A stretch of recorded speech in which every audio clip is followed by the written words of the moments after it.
তোমাদের সকলকে এই মিনি ব্লগটায় ওয়েলকাম। গুনগুনকে আমরা সঙ্গে নিয়ে চলে গেছিলাম একটা সুন্দর সেলিব্রেশন পার্টিতে। প্রথমে গুনগুন তো গিয়ে বসে চুপটি করে চারিদিকটা অবজার্ভ করছিল। যেহেতু এটা ছিল তার ফার্স্ট পার্টি অ্যাটেন্ড করা, তাই এত লাইটস দাদা দিদিদের দেখে ও ভীষণ খুশি হয়েছে। এইবার বলি আমরা গেছিলাম কোথায়। লাস্ট সানডেতে বুলটিদি আর স্বর্ণেন্দুদার ম্যারেজ পার্টিতে আমরা গেছিলাম। বুলটিদি হচ্ছে গৌরবের ছোটোবেলার ফ্রেন্ড কাম দিদি। পার্টিটা অ্যারেঞ্জ হয়েছিল ওম ভবনে, আর এই ওম ভবন আমাদের কাছে খুব স্পেশাল, কারণ এখানে আমাদের রিসেপশন পার্টিও অ্যারেঞ্জ হয়েছিল। তারপর গান বাজনায় বাচ্চারা একটু মেতে উঠল। গুনগুনকে সেদিন কোলে নিতে অনেকেই চাইছিল, কিন্তু সে তো বরাবরের মতোই কারোর কোলে যাবে না।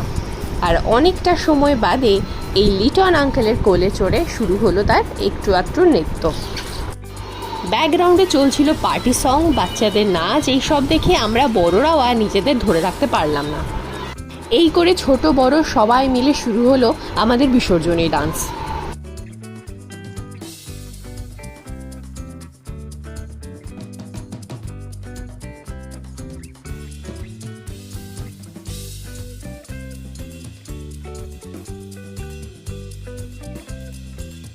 এরপরেই ছিল ডিনারের অ্যারেঞ্জমেন্ট, পুরোটাই বাফেট, তাই ভিডিও করতে পারিনি।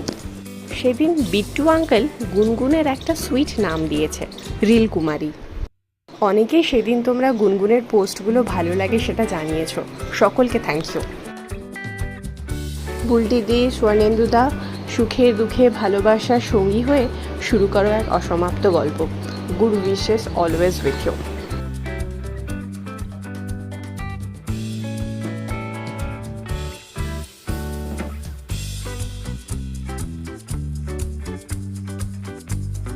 আর হ্যাঁ, লাস্ট একটা ইনফরমেশন, যারা গুনগুনের এই ফ্লাওয়ার কাজল টিপটার কথা জিজ্ঞেস করো, সেই ভিডিওটা কিন্তু আমাদের গুনগুন ডায়েরিজ পেজে অলরেডি আপলোড করা আছে, প্লিজ চেক করে নিও।